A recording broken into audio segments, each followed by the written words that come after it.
आस्था काफ़ी डरी हुई है और इधर उधर देखती है।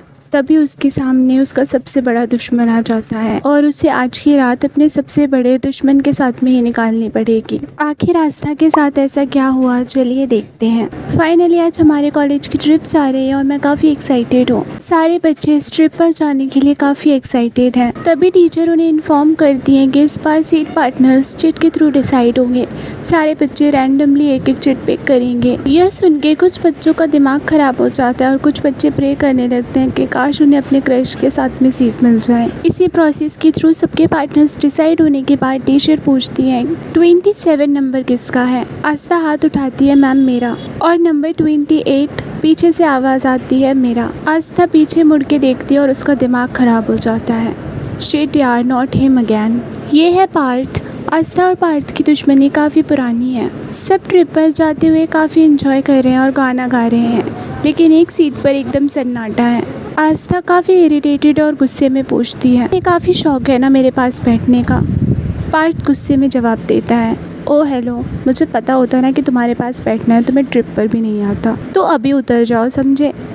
पार्थ इरिटेट हो जाता है और उठकर पीछे जाता है। कुछ टाइम अपने दोस्तों से बात करता है, लेकिन उसे वहाँ जगह नहीं मिलती और उसे अपनी सीट पर वापस आना पड़ता है। एक्चुअल में ना सब काफ़ी एंजॉय कर रहे होते हैं और ये लोग सिर्फ उस ट्रिप को टॉलरेट कर रहे होते हैं।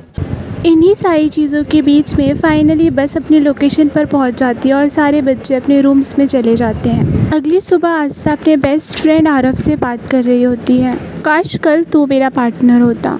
आरव बोलता है, कोई बात नहीं, अब तो पूरी ट्रिप में साथ में ही रहेंगे। अभी वहाँ पर उनकी टीचर आ जाती है और उनको इन्फॉर्म करती हैं कि 4-4 के ग्रुप में सारे बच्चे ट्रैक पर जाएंगे और वो भी उन्हीं नंबर्स के अकॉर्डिंग जो कल असाइन हुए थे।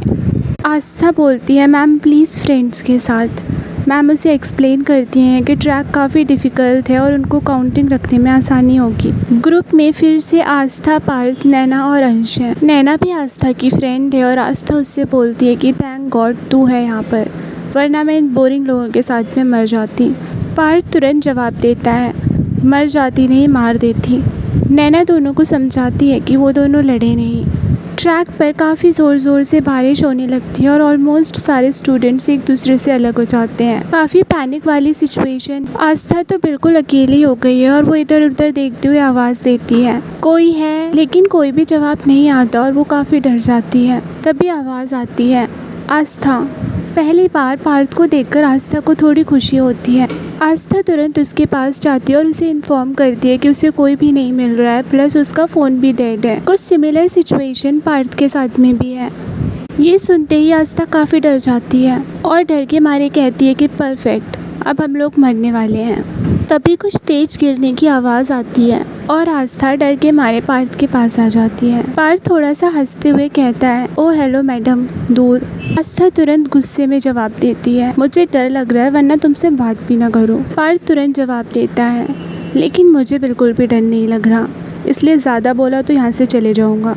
आस्था सच में डरी हुई है, इसलिए चुप हो जाती है। फिर काफ़ी देर चलने के बाद उन्हें एक पुराना वुडन शेल्टर मिलता है। पार्थ कहता है कि हम लोग कुछ टाइम यहीं पर रुकते हैं, बारिश रुकने के बाद किसी की हेल्प लेने का ट्राई करेंगे। शेल्टर के अंदर बस टूटी लकड़ियाँ और कुछ पत्ते पड़े हुए हैं।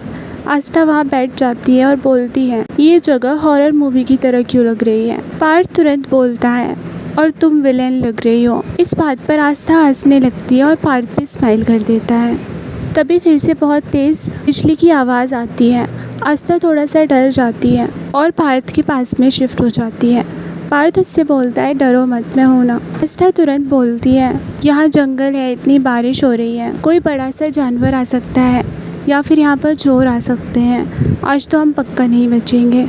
पार्थ कहता है कि अरे अरे चुप हो जाओ, तुम तो मुझे भी डरा दोगी। दोनों फिर से हल्का सा हंस देते हैं। दोनों के बीच में थोड़ी थोड़ी बातें हो ही रही थी, तभी शेल्टर के बाहर से किसी के चलने की आवाज़ आती है। आस्था डर के मारे चिल्लाने वाली ही होती है, इतने में पार्थ तुरंत उसके मुंह पर अपना हाथ रख देता है, उसे उठाकर वॉल के पास ले जाता है। दोनों काफ़ी पास में होते हैं, लेकिन आस्था की आंखों में काफ़ी डर है और पार्थ की आंखें उसे विश्वास दिला रही हैं कि कुछ भी नहीं होगा। फिर पार्थ धीरे से बाहर झांकने की कोशिश करता है कि कौन है। आपको क्या लगता है कि शेल्टर के बाहर कौन होगा?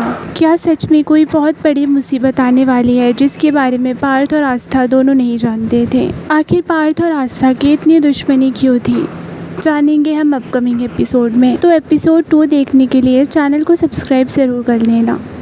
Thank you for watching.